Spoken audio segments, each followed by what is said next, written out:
Thierno Ibrahima Diallo nekk porte-parole intersyndical bi intersyndical bu Sonacos dañu woote point de presse pour jébaane ba ñëpp yëg ne li ñu war a def ñun ñu ngi koy def mais dinañ wax ba ñëpp xam ne am na ñoo xam ne li ñu war a def defuñu ko li ñu war a def ñun mooy ñu ngi xëy si waxtu ñu ngi liggéey bi ñu jox mais dañ ñoo tere liggéey parce que gouvernement du Sénégal moo ñu ne yéen usine ngeen yor te jamono jafe na jafe boo xam ne at yi passé amu leen gerte gu doy mais seen machine yi dafa xaw a màgget moo tax ñemewuñ ngeen jënd gerte ñu ne ko waa ñun mën nañoo defaraat suñu machine gouvernement bi dinaa leen jox 20 milliards ñaari at a ngi nii bañ ñu waxee dinañu jox 20 milliards gisaguñ dërëm ci 20 milliards yi loolu nag moo tax gouvernement bi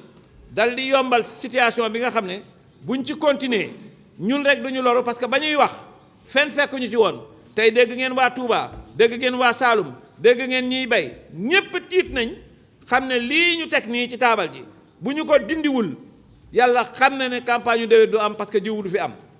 li muy andi tamit te mu andi jafe-jafe bu Sonacos jëlul gerte gi génn diwlin génn ràkkal société yi nga xam ne ñooy defar lekk yi nga xam ne lekku ginaar aliment de bétail aliment rap yi du fi am beneen bi ci des dañoo bëgg a wan nit ñi ñu gis seen bët conteneeru gerte yaa ngi fii ñu nar ko embarqué jëme ko Chine xamuñ nag ki nekk ci gannaaw waaye li ñu gën a jaaxal mooy dafa am décret boo xam ne moo doon organiser ni ñuy defee campagne décret bi ñoom dañ ko ŋàññi parce que décret bi dafa ne bu Sénégal bayee bu ñu amee 1 million de tonnes bu ko weesoo li ci topp ci 1 million de tonnes bi dañu koy jox ñu ñaañ nañu jaay ko bitim réew 1 million de tonnes bi jëm suuf ñu bàyyi ko pour ñii di ci def gerte caaf ñii di ci def rënd mais ñun ñu mën cee triturer suñu usines yi mais loolu defuñu ko dañ ko ubbi bi ñu ko dénoncé kenn andi luñ ci réponse mais ñu xëy benn bés rek ministre de l'agriculture génn benn arrêté ban doole la ministre de l'agriculture am ba décret boo xam ne kenn dindeegu ko mu def benn arrêté boo xam ne day permettre ñi nga xam ne ñooy jaay biti chinois yu ñuul yi 80% ci seen stock bi loolu nag lañ wax ne bu ñu wootewul jébaane ba ñëpp gis ko xam li ñuy wax lan la ah bu musiba amee duñ ne kenn waxu leen ko woon pour ma jeexal ci loolu ngeen comprendre ko dama wax ne président de la République jàppale nañ ko parce que Sonacos gii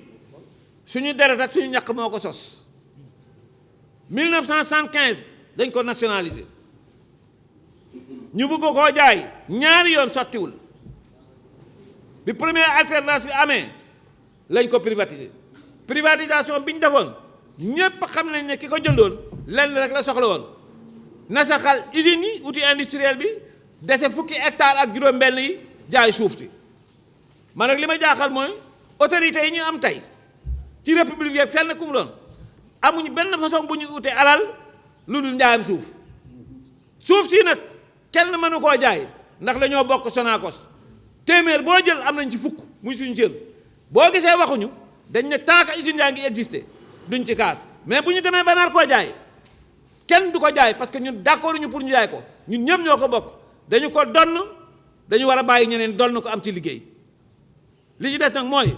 taxaw nañu pour jàkkaarloo kenn koo xam ne yaa ngi nasaxal Sonacos parce que Sonacos c'est un patrimoine national xam nañ ne ñëpp dégg nañ ñu d'accord nañoo ñun ci li ñuy wax mais dama ne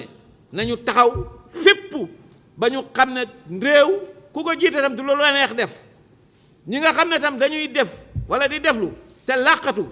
nañu fexe ba feeñil leen ci biti li ci des nag yàlla xam na préparé nañ pour yéen décret 2010 bi wax nañ ko comme ni ñu ko waxee nii jaaduwul dañ ne boo amatee million de tonnes ñu exporté lenn li bu amul million de tonnes bu fa àggul ñu séddoo ko mais man damay wax toujours nii ne wax ne Sénégal mën nga fi am 1 million de tonnes naxaate la manoo passé au Sénégal 900 000 hectares emblavables vous n'avez nullement au Sénégal un hectare dont le rendement peut être supérieur à 650 kilos bu ngeen defee ratio bi mën leen am plus de 50 000 750 000 tonnes donc dañuy nax président de la République c'est des chimères c'est des paroles politiques loolu nag la ñu wax ne duñu ko nangu tey duñu ko nangu ëllëg jéebaale nañ ba ñëpp dégg ko nag la ca des ñu ngi suul suñu yat di xaar ba xam fan la ñu mujjee ak ñoom ñu ngi leen di gërëm. Ndiaye, secrétaire général adjoint, syndicat national des corps gras. Donc vous avez posé la question sur les fossoyeurs dont il a fait allusion. Effectivement, et on peut pour ça donner un exemple patent. Lors de ces audiences avec le chef de l'État, du DG Mourdiane Fada, que vous faites allusion, il a eu un accord avec le président, et le président même avait donné des instructions au ministère des Finances de l'ancien gouvernement pour qu'on trouve l'argent là, pour qu'on puisse rénover les usines. Ça, donc c'est pourquoi on dit que depuis 2 ans, on attend ces 20 milliards, et ça n'arrive pas. Donc on ne peut pas comprendre que Monsieur le Président de la République, que nous remercions au passage, puisqu'il l'a dit, que c'est lui, il a fourni beaucoup d'efforts. Je pense qu'il vous a dit que je suis membre du conseil d'administration où je représente le personnel. Donc, le président de la République a fourni beaucoup d'efforts pour renationaliser cette boîte. Donc, nous comprenons qu'il y a une volonté de renouveler pour que l'outil de production soit plus rentable, plus performante, et qu'il donne des instructions. Mais maintenant, entre-temps, pour nous, le chef de l'État a appelé le ministre responsable des décaissements, et ça traîne depuis 2 ans. Pour nous, c'est là où se situe le problème. Donc, pour nous, il y a manifestement une volonté de ne pas exécuter cette décision, cette ordonnance du président de la République. Donc, pour nous, on ne peut l'annuler que quand un sabotage. C'est pourquoi il dit que nous avons des fossoyeurs éventuellement, mais c'est ça que je vous donne comme exemple.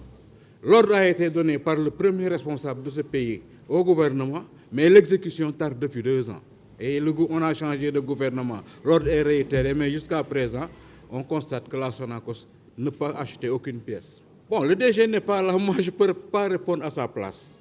Mais nous, on est des syndicalistes. Syndicalistes, c'est-à-dire nous sommes les gardiens de la société. Donc, les travailleurs nous ont élus pour qu'on les défende, leurs intérêts matériels et moraux. Donc, c'est là où on joue notre rôle. Pour ou contre le DG, du tout. Nous, en tout cas, on a un rôle à faire. L'État, s'il ne fait pas ce qu'il doit faire, nous, on le dénonce. La direction aussi, si on constate qu'elle n'a pas fait ce qu'elle doit faire, on doit la rencontrer pour discuter avec elle et donner des suggestions et ce que nous pensons. Si la direction ne va pas dans ce sens, on analysera et on avisera.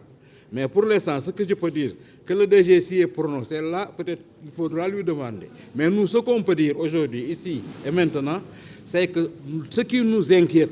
nous attirons l'attention de l'opinion, du gouvernement et de tous ceux qui sont de bonne foi et les patriotes de ce pays. Parce que nous constatons que les actes qui sont posés, c'est des actes antipatriotiques. Parce que nous avons toujours dit qu'exporter les graines et la main-d'œuvre pour d'autres pays, alors que tes jeunes chôment, ça c'est incompréhensible. Sans compter par ricochet ce que tout le conférencier a dit, la conséquence sur les autres industries agroalimentaires qui font l'aliment de bétail, ça vous avez tout compris avec le document qu'on vous a donné.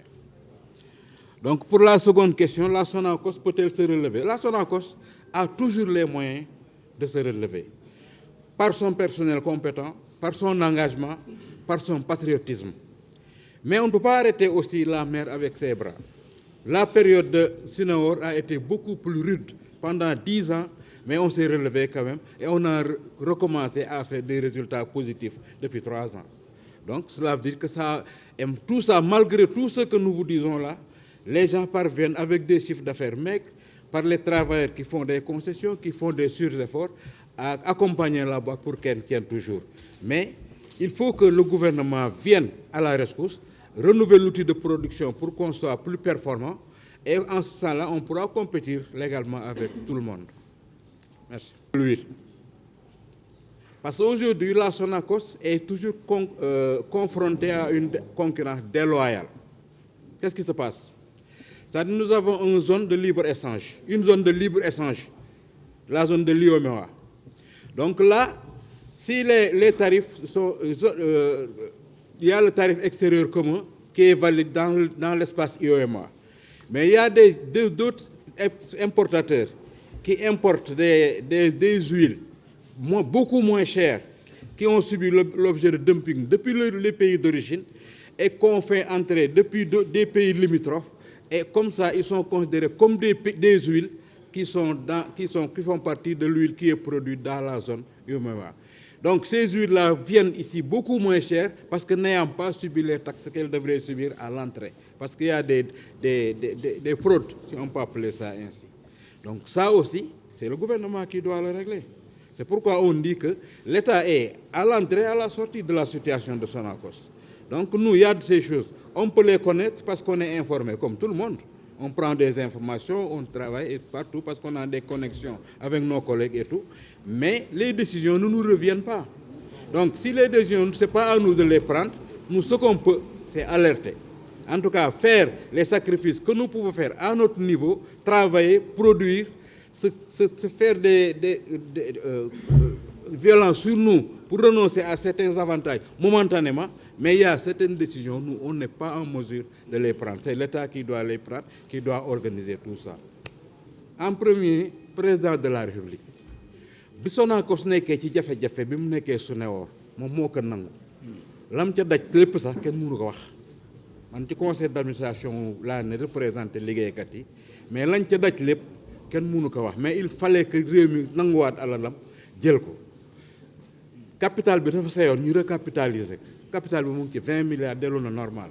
3 ans ngi nii liñ ci jot am ak néew ñu ngi góorgóorlu ba def nañ ay année peut-être dañ ne société boo xam ne dafa tegle 10 ans di perte ay 50 milliards bu ñëwee benn année mu corriger loolu ba am bénéfice 370 millions c'est pas beaucoup, c'est rien mais c'est significatif par rapport ak fa ñu jógee année yi ci topp bu ci ne def nañ 1 milliard ñaari année yi passé donc loolu effort liggéeykat yi la ak ñi ne ci direction bi mais état bi li mu waroon def pour loolu mën a gën a yokk Sonacos dem ci chiffre d'affaires 100 et quelques milliards pour génn bénéfice ay 5-6 milliards loolu la ñu deful maanaam dañoo soxla mu jox ñu 20 milliards yu njëkk ci lu jàmp yi nga xam ne ci la ñuy defaree suñu chaudières yi parce que dañuy jënd énergie ci Senelec te dafa cher loolu dama tax Senelec dañ ko amel xaalis bu bëri donc loolu bu ñu defee centrale yi raffinage Dakar bi ñu mettraat ko à niveau xam ne li ñuy perte ci raffinage bi du bëri dina permettre suñu huile mën prix bi mën a wàññeeku loolu benn côté la ci 20 milliards yooyu la ñuy wax ne ba léegi ñaari at a ngi nii président joxe na ci ndigal mais ba léegi xamuñu fan la tagee loolu la ñuy wax beneen bi ci topp mooy matière première bi gerte gi il faut mu ñëw pour ñu am diwlin mais gerte gi bu fekkente ne état bi day jël xaalisu contribuable yi maanaam ñuy fay impôt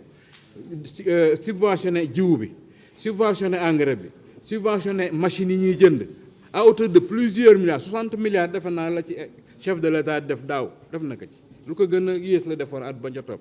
waaw ñu jël loolu lépp def ko ci alal réew mi ba pare ñu bàyyi chinois yi dem ci booru tool yi di fay jënd tool yi la ñuy def léegi jënd tool léegi loolu parce que affaire bi dafa am décret bu ko organiser ku nekk am foo mën a ñëw ñun ba ñu ñuy exporter mais exportation boobu Sénégal daf ci war a gis boppam maanaam bu usines yi jëndee jël ay nit ñu liggéey ñu xolli léegi chinois yi ñëw jënd foofu dem exporter parce que Chine kenn mënu fa dem di dagg usine wala ngay ñëw jël rek pourquoi ñu ñuy def loolu loolu mooy liñ jaaxal te loolu conséquences yi dafa bari maanaam li mu jur ci lu baaxul ren jii kii exposé wax na ko léegi gerte amul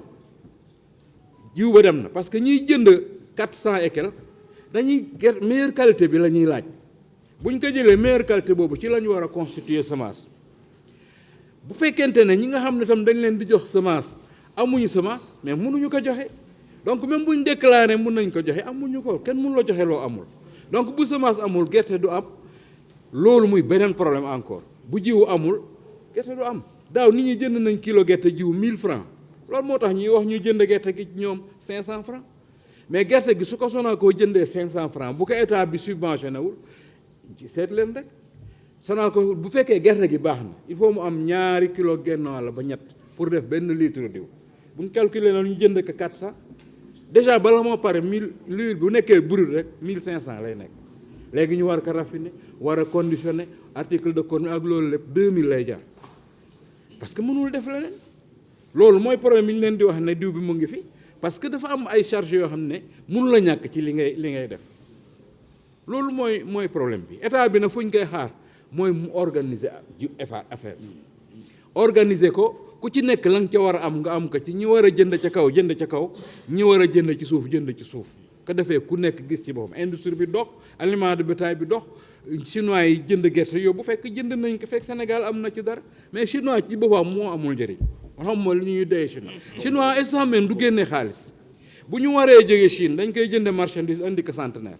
bu ñu ko indee centenaire jaay ko jël xaalis suñu CFA dem jënd gerte dafa gerte yëpp yóbbu Chine duñ jaar sax ci banque yi duñ apporter kenn dara loolu c'est un problème man dama xamul naka la doomu réew ku bëgg sa réew xamee loolu ba pare di jàppale loolu c'est un problème pour nous.